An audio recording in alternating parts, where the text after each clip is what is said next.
ഒരു വൈദികന് ഹോട്ടലിൽ എന്ത് കാര്യം? ഭക്ഷണം കഴിക്കാനല്ലേ എന്ന് പറഞ്ഞാൽ അതൊന്നുമല്ല വിഷയം. കഴിഞ്ഞ ദിനം പുറത്തു വന്ന ഒരു വീഡിയോ കണ്ട ഏതൊരാളും ആദ്യം ചോദിച്ചൊരു ചോദ്യമാണിത്. എന്നാൽ ഇതിന് പിന്നിലുള്ള കാര്യം തിരിച്ചറിഞ്ഞപ്പോൾ ഈ ചോദ്യം ഉന്നയിച്ചവരെല്ലാം അമ്പരന്നിരിക്കുകയാണ്. ഫാദർ ലിയോ പറ്റാലിഹഗ് എന്നാണ് വൈദികൻ്റെ പേര്. ഈ വൈദികൻ ഒരു നിസ്സാരക്കാരനല്ല. ഒരു ഷെഫ് കൂടിയായ ഈ വൈദികൻ സേവറിങ് അവർ ഫെയ്ത്ത് എന്നൊരു കുക്കിംഗ് പരിപാടിയിൽ പങ്കെടുത്ത ഒരാൾ കൂടിയാണ്. എന്നാൽ ഇപ്പോഴത്തെ വിഷയം ഇതൊന്നുമല്ല.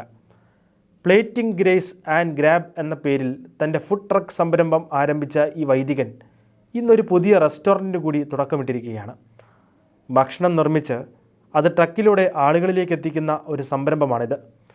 പുതുതായി തുടങ്ങിയ റെസ്റ്റോറൻറ്റിലേക്കും അദ്ദേഹത്തിൻ്റെ ഫുഡ് ട്രക്കിലും ജയിൽ മോചിതരായവരും സമൂഹത്തിൽ മാറ്റി നിർത്തപ്പെട്ടവരുമായ ആളുകൾക്ക് ജോലി നൽകിയാണ് ഈ വൈദികൻ ഇപ്പോൾ ആളുകളുടെ ശ്രദ്ധ നേടുന്നത്. സമൂഹത്തിൽ നിന്നും ഇക്കാരണങ്ങളാൽ അകറ്റപ്പെടുന്നവരെ ചേർത്ത് നിർത്തി അവർക്കൊരു പുതിയ ജീവിതം സമ്മാനിക്കുക എന്ന ചിന്തയാണ് ഈ വൈദികനെ കൊണ്ട് ഇതെല്ലാം ചെയ്യിപ്പിച്ചത്.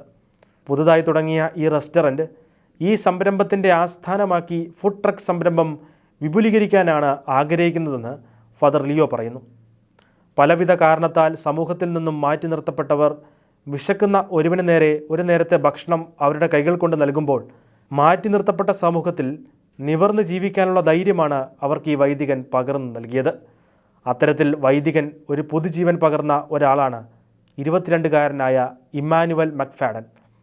ചെറുപ്രായത്തിൽ തന്നെ മയക്കുമരുന്നിനടിമയായി മാറിയ മക്ഫാഡൻ തൻ്റെ സുഹൃത്തുക്കളെപ്പോലെ ഇന്നല്ലെങ്കിൽ നാളെ ജയിലിൽ എത്തുമോ എന്ന അവസ്ഥയിൽ നിൽക്കവെയാണ് ഫാദർ ലിയോയെ പരിചയപ്പെടുന്നത്.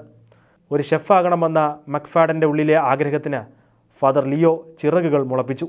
അദ്ദേഹം ആരംഭിച്ച റെസ്റ്റോറൻറ്റിൽ ഒരു നാളിൽ ആഗ്രഹിച്ചത് സാധ്യമായതിൻ്റെ ലഹരിയിലാണ് ഈ യുവാവ്. ഇതുപോലെ അനേകരുടെ ജീവിത സാക്ഷ്യങ്ങളുണ്ട്. ഒരുപാട് തിന്മകൾ നിറഞ്ഞതാണ് ഇന്നത്തെ ലോകം.